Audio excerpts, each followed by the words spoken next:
All right. As we mentioned, product team structures for Series A startups. This applies really Series A and beyond as you continue to get more and more folks on board on your mission, aligned with your vision. We have to figure out, how do we align all these people? And one of the quotes that's in the industry around business and around different things is kind of adapted here, but startups would be easy if it weren't for all these people. And as leaders, leaders of a company, as a founder, as leader of a product team, it's your job to really align the people around what to do, right? Brian and I were joking earlier in a meeting that like the best product team is just a team of one, like company of one, Paul Jarvis style, where you're the product strategist, you're the designer, you're the developer, you're making everything happen. But in reality and in practice, as your company scales, that's not like, there's no unicorns like that are going to exist and really scale their impact through that singular lens. There are definitely edge cases to that, but for the most part, we're serving people, and we need people to come alongside us and really figure out how we can help make a bigger impact, how we can add more value, and ultimately do that in a way that helps support the business. So one of the things kind of that goes in all of this as you're thinking about structuring your team early on, if you watch some of our earlier videos and if you've been through the path of starting up and going from an idea to something in the market, you're scrapping, you're clawing. There's a lot of corners you're cutting, but you're cutting the right corners, right? And so as you prepare for this next level of growth and of stability and of predictability and just aligning your team as your team grows, context really matters. How you structure your teams and the amount determines the amount of control, the autonomy, like decision making, learning, and how you go from the speed from an insight to a customer you're serving or a problem you're serving to actually being able to iterate that and go through that loop. There was an interesting stat that I came across that like in an 18-month runway, you're trying to get through like 50 of these learning loops. And a lot of people will waste a lot of their time trying to build the perfect version 2 rather than iterating and learning with customers, or spend 4 to 5 months of their entire roadmap of 18 without getting the traction that they need to really prove out, are they increasing impact, are they increasing value? And ultimately, the context and how we structure our teams ultimately gives them the power to own and solve those problems faster. So a lot of this is, we believe in a lot of the things in Inspired and Empowered, and we've talked about these concepts before, but Marty Cagan's book, Empowered, really leans on some of these concepts and introduces a concept of these empowered teams. And so I would definitely recommend these 2 reads. Marty's background, he was, I think, president of product and e-commerce at eBay when they were coming up, in the early days. He's now at Silicon Valley Product Group. So really leads on, hey, product is one thing, like how we do what we do, but how do we mobilize people to grab a bucket and do that in a way where it makes sense and they're strategic, right? It's not just throwing water on a flame, it's making sure that we're attacking it from the right angles, and we're able to do that together. So really cool. And there's a couple really good quotes here, I think, that are really good problem framing and kind of how we think about and how we urge you to think about product teams. So product teams exist to serve our customers in ways that meet the needs of our business. And we'll go through a couple differences here between the different types of teams, but a lot of companies will kind of force a direction on a product team and really give them features or give them requirements or give them things where it assumes that the people who are doing that know more than they do, or know what customers are going to respond to, or know kind of the things that are going to happen. And here, when you empower a product team, we allow them to actually serve the customers in ways that they're able to test and discover and then integrate into the product, versus this kind of like top-down waterfall type approach that you see in a lot of more antiquated IT type environments, but also some teams today, right? Knowing Agile and doing Agile is 2 different things. And so kind of what we're talking about here is dual track Agile, and we'll get into it. But really, like Marty connects to this a lot. Like, product teams are given a customer or business problems to solve, empowered to discover and deliver a solution to those problems, and they're held accountable for those results. So sometimes you'll see marketing teams, or you'll feel the urge to say like, oh, we have an insights team, and that insights team is going to just pass information down, kind of the waterfall to our teams. And just that gap in time, that gap in synthesis, that gap in like, okay, what are our actual findings?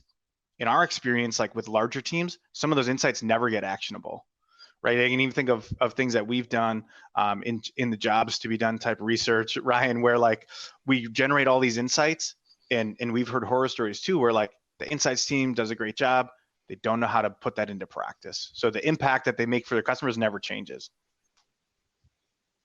Yeah, I think it's natural to want to, it's a transition, right? You're transitioning from this kind of like Andrew, you mentioned, this one-man army type situation where you've just got a really small number of people that have been hustling and doing all these things. But as you take the next round of funding on and you need to scale, things get more complicated. And how do you do a top-down approach where you're still making all the decisions for all your teams and just telling them what to do, and you end up going in these silos where dev is just building, design is maybe shared across different teams, and they're just designing stuff, and it becomes this siloed environment where you have this top-down things happen. We've seen that at the extreme. We've also seen that, like, if you look at the corporate environments, it's an extreme of that, where you actually have an insights team. It's full-time, they're a customer insights team, and they're the ones who know the customer. And the sad part about it is it creates tension between the teams because, well, then if we need to solve for a specific area of the company or a specific part of the journey, well, then we can't talk to customers. No, that's the insights. That's what they do. And it becomes what we need is, you want collaboration, and you want continuous learning. You don't want this, holy tablet passed down of here's what you need to go do, because at that point, you're losing the power of your people. The power of your people want to contribute in amazing ways. I think what we're going to talk about today is how to leverage that, right? Because if all your dev is doing, for instance, all your tech lead or architect is doing is just writing code, you're only getting 50% of the value out of that person, right? So how do we make a wonderful environment for our employees that empowers them, that gets them excited, that gives them ownership kind of mindset, and allows the business to succeed in amazing ways. I think part of the challenge here is a leadership challenge in the transition from me being, having all the right answers and knowing all that within this really small group of people, to letting go on some of those things. Mm-hmm. Yeah, and really creating that alignment that then the team, right? That's why they say North Star metric, because no matter where you are, what team you're on, what you're doing, like you have this relative point that everyone can look up to and say like, yeah, we're on the right track, right? And I think that's really important. Yeah, we're all rowing in the same direction. Right. And kind of building on those last two, give teams problems to solve rather than features to build. Empower them to solve those problems in the best way they see fit. And the only way they're going to do that is with trust, right? There's a whole bunch of other cultural things we're not necessarily tackling in this talk as we think about structures, but you have to hire the right people that are, that have the competence, that have the confidence to go and talk to customers and really like care about it so deeply that it's their primary concern, right? It's not just the craft. Like that's why we have a core value at Headway that's like craft within context. Like there's always constraints of your team, the cash flow that you have, how much, like what you can do. You can't design things out to the highest fidelity. You can't dev things out to the highest, fidelity. You can't do, infinite amount of research. It's balancing these things where your customer outcome and the problems that you're solving guide your team to say like, well, if that doesn't solve this problem, like, are we just spinning our wheels? Are we just doing things because we want to do them? And, by giving them a problem to solve and really the ability to be accountable for that, then you can really align your teams around what's best for the customer. What are we doing today versus always thinking like more time, which in tech is really a toxic thing. Like more time isn't the answer. Like more focus usually is the answer. Like that's why you see people working 80, 90, 100-hour weeks in tech, because they're probably building things that nobody needs and that nobody wants, but someone put them on a roadmap and they figure they need to get them out there faster, right? Anything on here, Ryan, that you wanted to touch on? No, I think that's good. We want to, get away from the checklist, right? I have to do these things, and then it's really come down to first principles thinking about what are we actually trying to accomplish as a team, and how do we work together to make that happen. Yeah. So I think this is good. I think giving people problems gets them excited about the creative ways. It engages the creative capacity of your teams to think in new ways and try new things. Yeah. Well, we joke about when we work with clients, like this is a lot of how we want to make an impact, right? We've got very high performing teams. Like we want to help own something alongside you. Like we don't want to be ticket takers, and the same is true for anybody in house. Like, grab a ticket, take it, pass it down. Like nobody wants to really work that way, especially if they have a much larger capacity and competence and like desire to make a bigger impact, to figure out ways how to do that. So from a different, a previous talk we gave, or I gave a few months back, we talked about just some general effective product teams, some teams are still working in silos. I think when we get into SaaS, I think it's a little bit less dense. You see it, less and less common, where you have like these very rigid department silos where, strategy asks for something, design helps, dev, right? And it's like this waterfall orchestration. And so one of the things was just, okay, moving into product teams, structure your team around a specific vision, an outcome, a mission with common goals. And we didn't really say what to point that at, right? And there's many things that you could structure them around. And so really we're going to talk through some of that as, the context of, back to the beginning, the context matters so much because it either enables or disables your team, right? It either empowers them or removes power from them. It gives them autonomy or it gives them like a permission type culture. And so we're going to talk through some of those now. Like one of the biggest things, feature teams. This is common. This is probably going to feel pretty familiar to a lot of people. But as we talked about, you get features to build, stakeholders, the person, the loudest voice in the room or the highest paid title wins. They prioritize and decide what happens.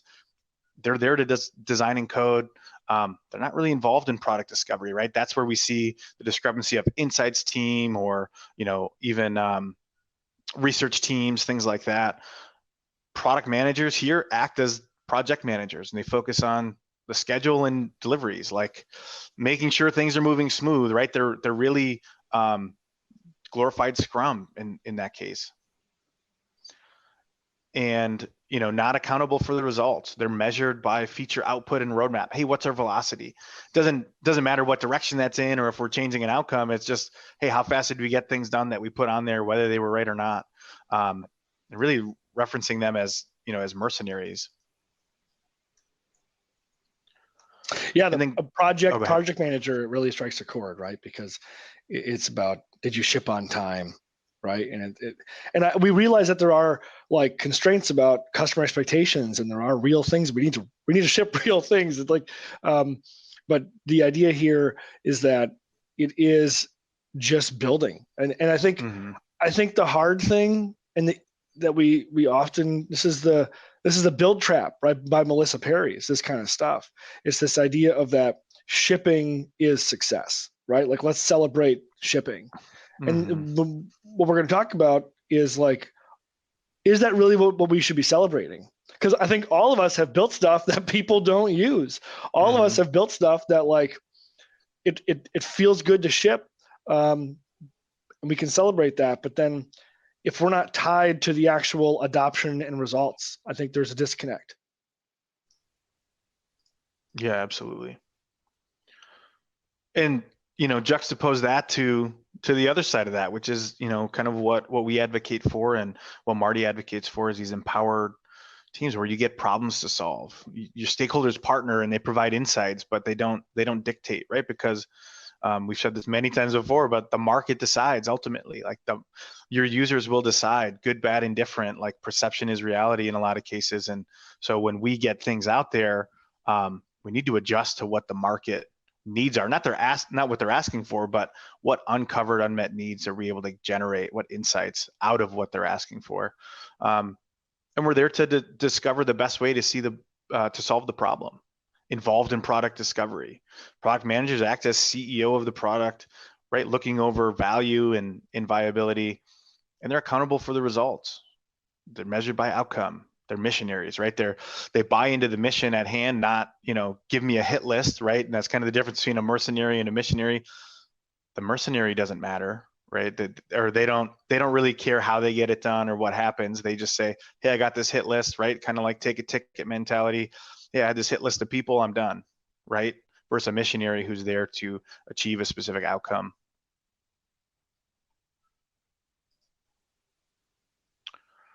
So one of the things that I think is important as we think about the different contexts is just, we believe in this, like customer centricity. You've heard it before in other realms, but like, who are we serving, right? Who are we serving? And that's really at the core of a lot of our teams. And, I mentioned before, like, we serve people with people, right? Like, so we have to align who we're serving with how we're serving them, with who's serving them, and really align them around a specific customer. So that's one way.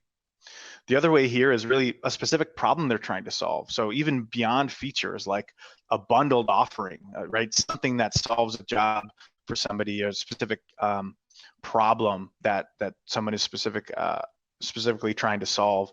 That's, for your users. The other one is the features. What are all the things that are assumed to solve it?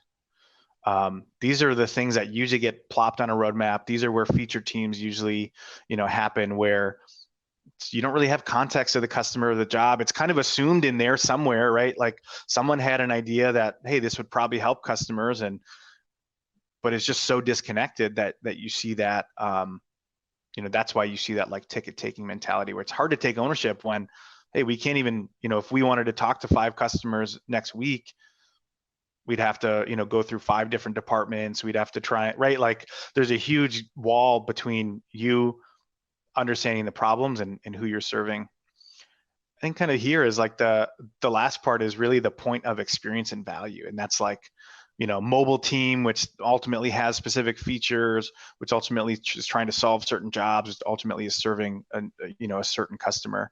And those could be different. Yeah, go ahead, Ryan.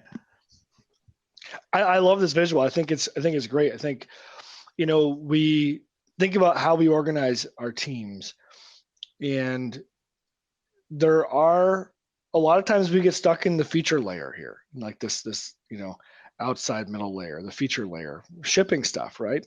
We take from the back, we have this roadmap, it's all planned out, and okay, you just gotta, put it out there and yay, it's out.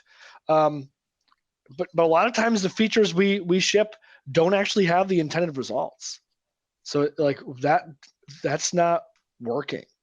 It also doesn't value our people. It doesn't enable and unlock the potential of our people. And then we also have like teams that just work on platform stuff, right? And that's needed. All these things are needed, right? I think the other thing, features are built on platforms, and you have, like you said, you have probably a mobile team. It's just focused on that platform. Maybe a web team. It's just focused on that platform. Maybe you got a back end team. Maybe you got an integrations team, right? Those are all kind of like platform type teams that need to be familiar with the systems. And it's great to have cross-functional full stack that can do everything. But I think there are limits to that. So yeah. I think we need to be solid on the platform. We need small teams that are really anchored in that. And we do need to ship features, but I think staying on the outside and just allowing, I think the amazing thing could happen is if we allow our teams to actually slide to the center and understand how we deliver value at each of the steps of their customer journey, right? Whether it's the onboarding experience, sliding into that. There's lots of other where we can talk about how to organize teams around the customer, but that is really the idea of moving to the center.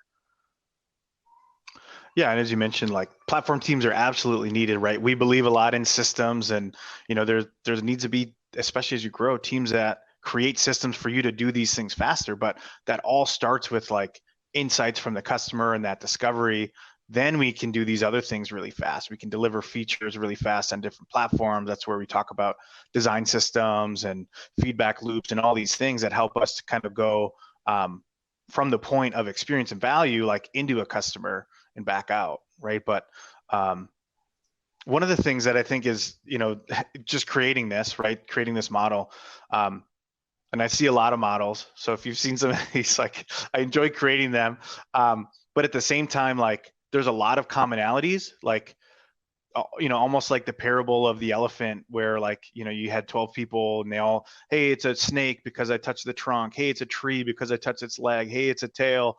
And you just have all of these different perspectives into what reality is.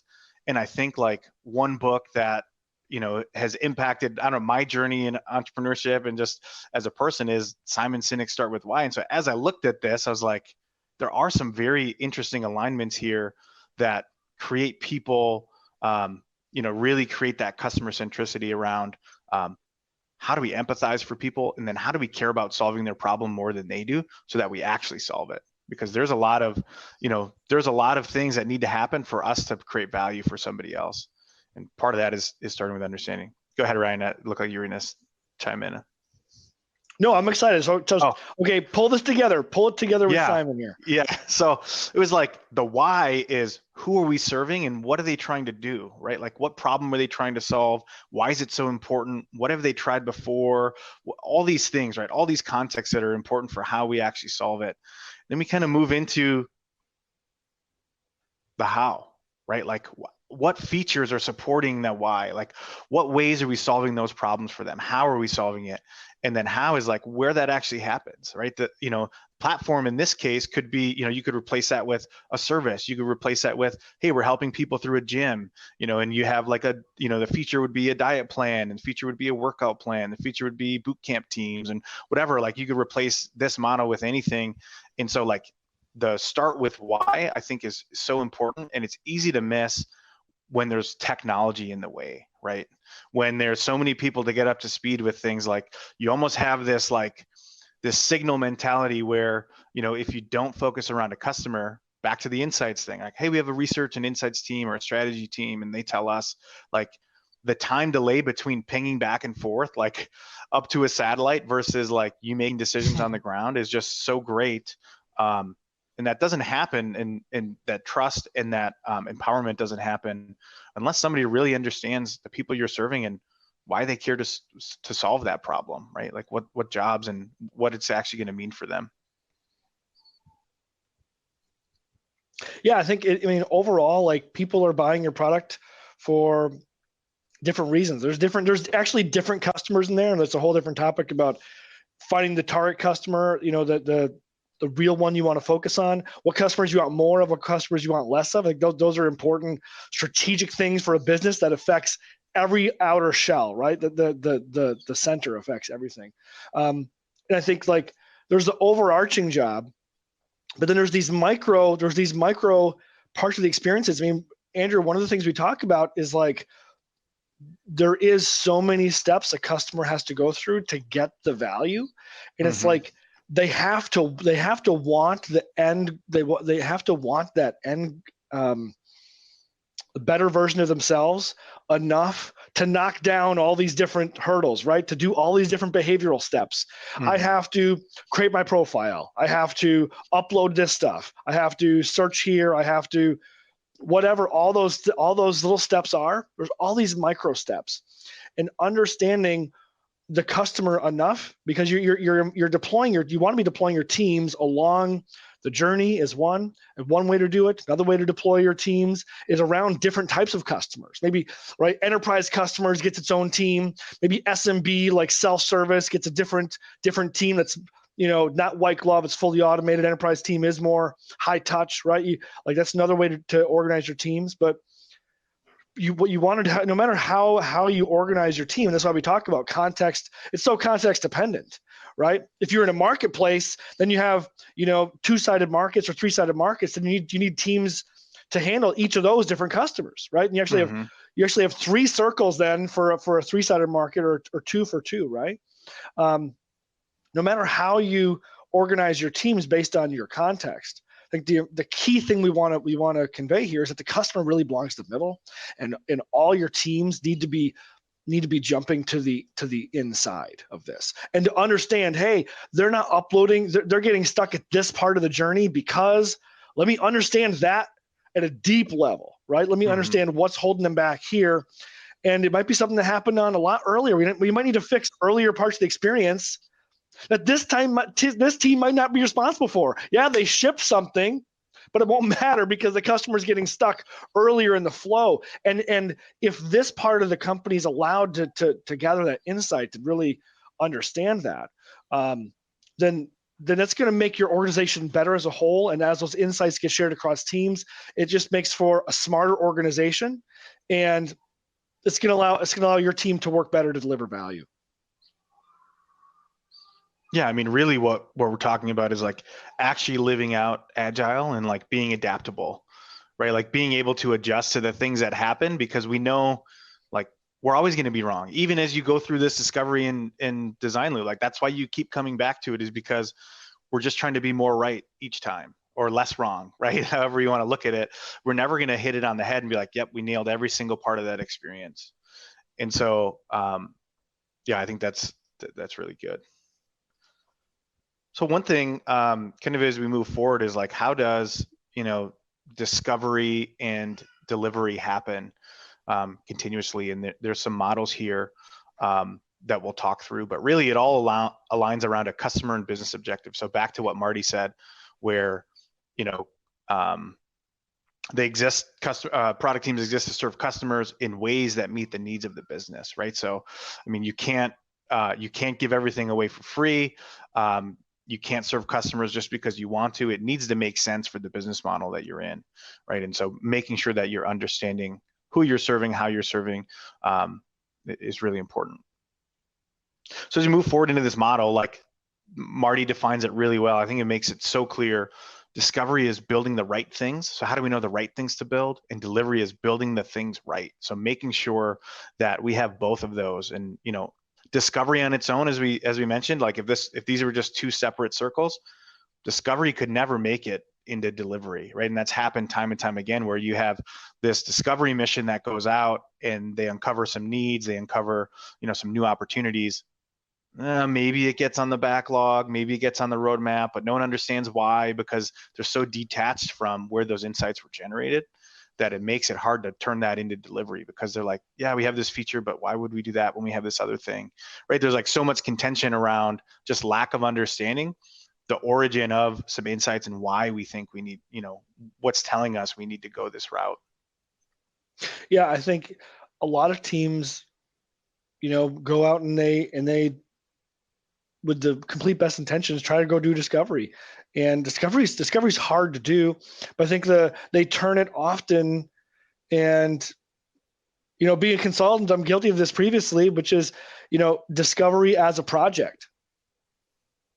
And discovery as a project is like, hey, we're going to do this thing for 4 weeks and come back with this, these insights, and it ends up being like a PowerPoint deck, right?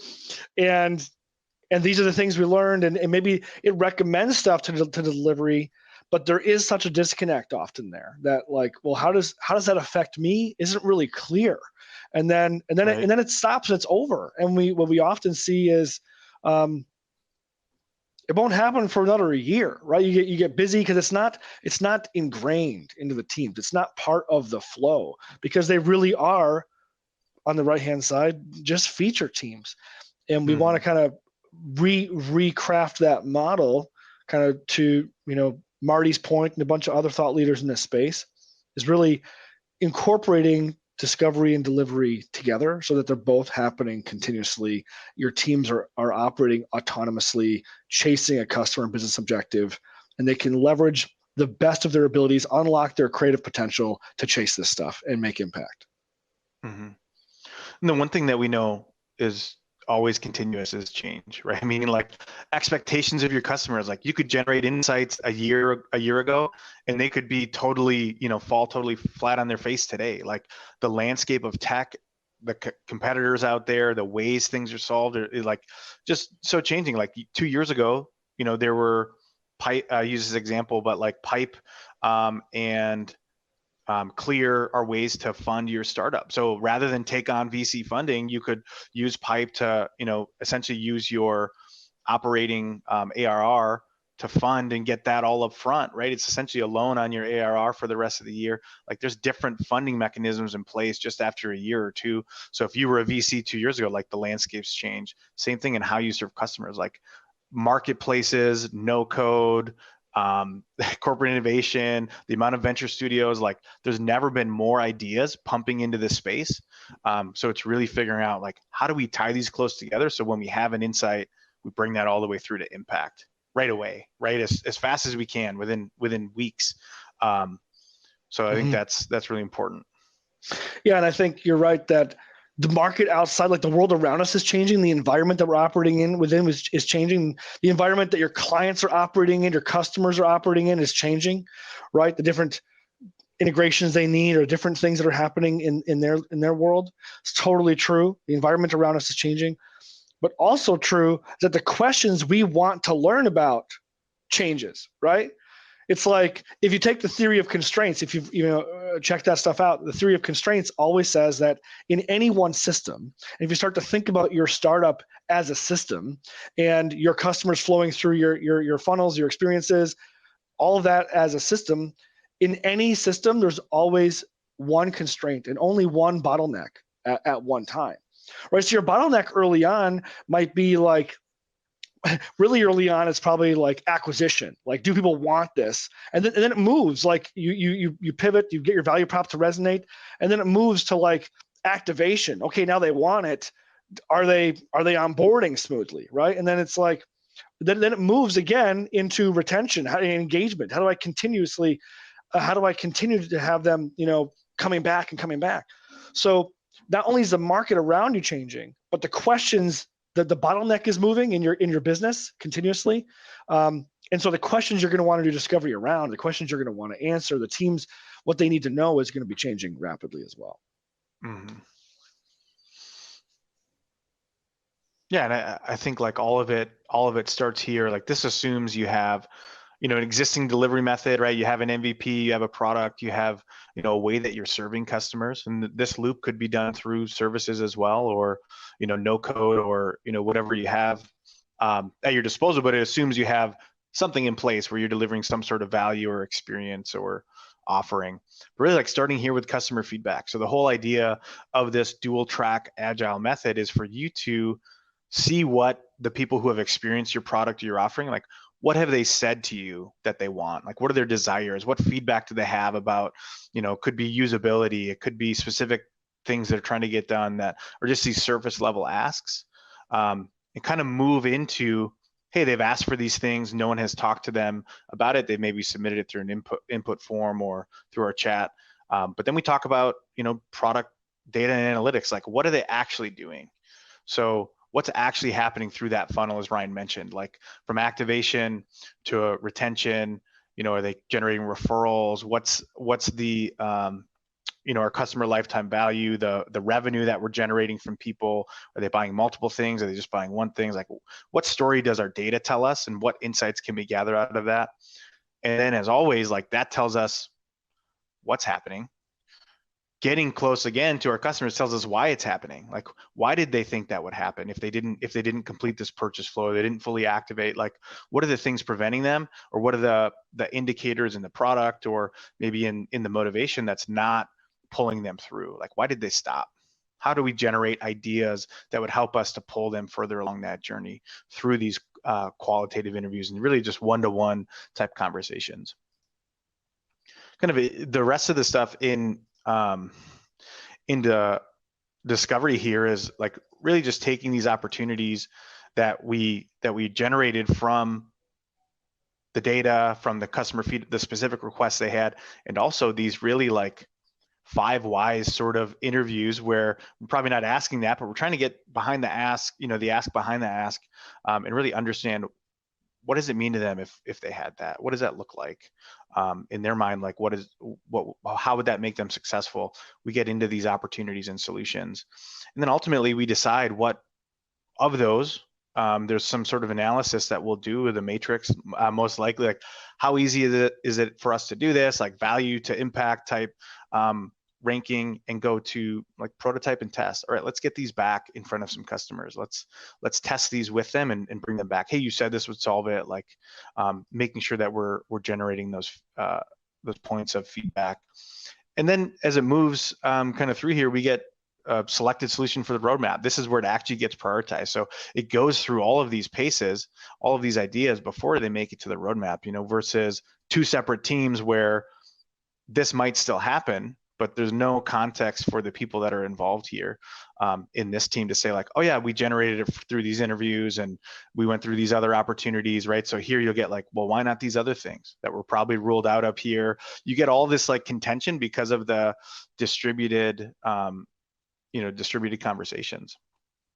Then we, once we build it, we test it, we QA it, then, you do a limited release. This is like with your top customers. This is a customer advisory board. This is, feature flags that really help you test it live with real data with, some of your top customers that have agreed to be a part of that, new feature releases and things like that. You start to do an expanded release if you're load testing or trying to figure out, some of the more edges of it that you couldn't find in your limited release. And then ultimately you have a major release where it's available to everybody, all of your customers. And as you go through this loop, it continues, to go around and different ideas get tossed around here. But what it does is it really helps to integrate both of these things, like build the right thing. Like what's the right next thing to do once you've already have a product in market? Like of all the things you could do, how do you weed out some of them? How do you get, just rule them out now versus later? And then how do you go to ultimately what's going to make an impact on the roadmap, and then go through that as continuously as possible? Because, especially in insights, like, and we do this a lot with some specific, some very specific like concept testing where we'll get to prototype and test.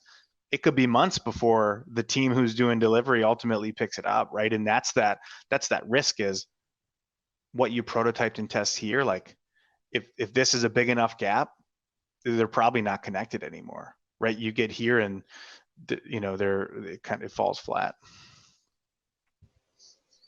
Yeah, Andrew, we were talking before the show about the runway for, let's say, a seed or Series A funded company. Really to get from traction to scale, and how high the bar is for Series B, fundraise. And to demonstrate complete, product market fit, unit economic type stuff. And we talked about almost dividing up the runway, like 18 months. Mm-hmm. How many cycles you need to get in, with your teams in that time. It's like 18 months divided by how many cycles you need. What were you talking about? Yeah, I mean, this came from Marty too, but he says his recommendation is at least 50 cycles. Right. And so in 18 months, you have 70 weeks. So you're, 76 weeks.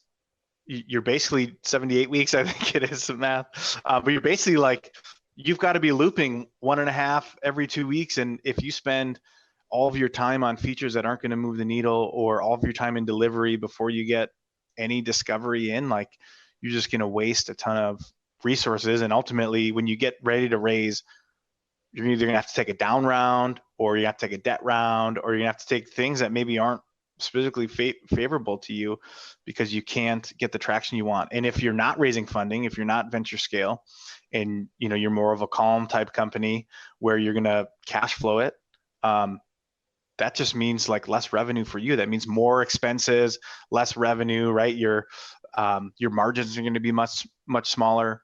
Versus if you can actually loop together and get this kind of in concert, you can start to actually move the needle much quicker. Yeah. I think if you cut these things in half, which is normally how teams work, is they'll cut these in half, right? Discovery is kind of like, maybe it's a designer that's doing some UX stuff. Maybe the designer's shared, deliveries, feature teams on the right. It's just a product owner. In other words, it's just backlog management, right? If you cut these things in half and keep them separate, you can design beautiful things, you can get insights, but then there's a disconnect again between how is that actually affecting the product? And we can ship stuff, and on the right hand side we can celebrate shipping. Yeah, new release, right? Like, and look, I'm not saying that's a bad thing. We're saying that's a great thing. We're saying the more often you release, the better. Totally agreeing with that. I think like from a delivery side, you can get mileage from, looking active. Oh, this is things being, they're doing a lot, but that's more solving for the marketing side of things. Like it's just convincing people that this is where stuff is happening. Mm-hmm. But where it all breaks down is that when they're actually signed up and in, the question is, yeah, we might have shipped it. We might have done some discovery over here. They're separate activities. We're not doing enough. They're not integrated. The real question is, if the feature doesn't have the expected impact, who's accountable for that? Is it over here, the person's idea who put it on the roadmap? Well, that was 3 months ago. We committed to that, or whatever. Or is it the guys who shipped it? Like, I think the problem often becomes is that no one's accountable for the actual adoption numbers or increments going up. Like you might have a growth analytics team that's kind of watching this stuff and seeing what's happening, but is that directly tied, to what's happening boots on the ground? A lot of times not. A lot of times they're disconnected. What we're saying is, if you can structure your teams in such a way that these things can be fully integrated around either specific parts of the experience where, man, we're going to make this, we give one team a metric around they are accountable for making onboarding absolutely incredible, and give them full power to do that, right? And then whether that's in a specific platform, you could do that, or if you want to think cohesively across the experience. It's complicated to think about, hey, how am I'm going to go from 10 employees to 50. How do I structure my teams? It's not an easy thing. It is context specific, but these are the principles that we suggest kind of coming forward with in approaching this through this lens. And the biggest thing is just like the cost of delay. So if there's no alignment, like the number of conversations that need to happen in order to try and get people rowing in the same direction, if you're not giving the right, like that same scenario you mentioned, Ryan, where, hey, we launched this feature that came out of the insights team and it didn't do the thing. Well, now what's going to happen? Okay, well, a request is going to get back sent on the insights team. They're working on other things because they're not part of this team. They're not dedicated. Oh, we'll get that on on our insights backlog in the next 4-6 weeks. Meanwhile, dev is just kind of churning on whatever's in the backlog, whether it's the right thing or not, for the delivery side.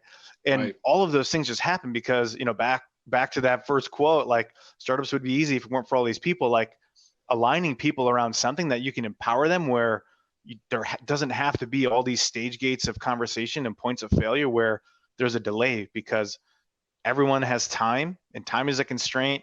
And like when we ask something of somebody or a different team, they have to figure out, like, is that higher priority than this thing I'm already working on? Hey, we already started this. Where does that slot in? And the reality of like how this rubber meets the road is keeping them together is going to make that much smoother and actually be able to satisfy customers that had a really bad experience, versus you could get customer feedback here that doesn't get solved for months, then they're going to churn and they're out, right? So if you can go through this release and you say, hey, the highest pressing thing, it's not a bug, but the highest request that we have from this customer is X, we're going to figure out a loop in the next 2 weeks how to fix it, and we're going to make a promise to them because we're committed. Now we can deliver around an outcome and say, like, hey, don't go anywhere. Like, we guarantee you this next release is going to be in there. You can't give those sorts of guarantees or those sorts of insights to a sales team when you have all these distributed teams that are contributing, because you don't know, right? It's like a resourcing and allocation nightmare. Yeah, and you think about like how many times we've been in products ourselves that we get frustrated in. Like, it happens to me. I don't know about you guys. It happens to me all the time. Like the customer experience bar, our experience bar is now so high, right, that like we get frustrated easily. I do, and I'm like, oh, this is laid out. I'm like, there's way too much stuff on the screen. I can't change that, but this thing doesn't work the way I think it should. And you submit support tickets or whatever, and you jump on their chat, and yeah, they hear you, and it's like, okay, I'll pass that off to our team. never seen the light of day, right? And it happens Right. all the time. I've had like a request on Calendly for like, I don't know, 3 years, right? It's one of the most like active threads in their support stuff. And it's like there's such a disconnect often between there's a support team and that's disconnected from the roadmap. Like it doesn't work. And you think about, we're not saying it's easy, but wow, if you could actually capture those things that are coming in, kind of like what Andrew's saying here with start here, the customer feedback, right? You have people that actually want to use your product that are getting frustrated. Like we want to solve for that if at all possible. And how do you allow that to get into a loop quickly? And that means that maybe you have to actually think about structuring your customer support differently, right? Like your work streams coming in from those feedback points, can that get sent? Okay, where did this happen in the journey? Oh, this happened at this stage. That needs to be sent to this team, and they have their own backlog just for their own stuff. They can make that part of the experience better, as opposed to just, we have these big, huge, large features, large releases that have this long quarterly cycle time or whatever it is, and it just can't fit in, right? Mm-hmm. Yeah, and back to what we said before, it'd be easy if it was one person. And early on, like if you're a founder with an idea, it was easy, right? You were the one servicing a customer. You were the one onboarding them, walking them through anything. You were fielding their feedback requests through a chat or through email, whatever, right? And you either were the person on the team or you had 2 other people you were working with who were going to make it happen. And that was your team, right? And that was your discovery delivery loop. But as you scale that and as you get beyond, a small knit group of people, you have to try and solve for how communication flows, how insights flow, how you can back to earlier on, how do we empower people to solve these problems so that they're not waiting on permission to do something, or they're not waiting on allocation or resourcing or figuring out when people are going to be available in the product. How do we structure teams around that so that you can scale at the way that you can, without all of these hurdles, without all of the walls put up between departments? Yeah, and I think that also what this allows for smaller releases, right? And because you're going to be doing this multiple times. So say you're on your roadmap, for a team, let's say there was a big feature. Well, think about how do we prototype that early on so that we actually figure out the major ways they would and would not want to use that up front. So it makes what we're actually shipping a lot more aligned with the customer, but also we have a limited release. The limited release doesn't have to be the entire thing built and just sent out to a small number of people. It could be a small slice of the thing, but maybe the most valuable thing with a small number of people. And you can be actually figuring out what they value and how they would want to use it as you go, so that you're solving those usability problems and adoption problems early on with just your pilot customers, if you will, your early adopters that you're doing these feature flags for, as opposed to doing a big release for this feature and then finding out that people get frustrated and then you got a whole bunch of support tickets and you kind of hurt yourself there too. So I think it's an opportunity for us to cycle faster, which means smaller releases, which means faster feedback and better usability, better experiences for customers. Mm-hmm.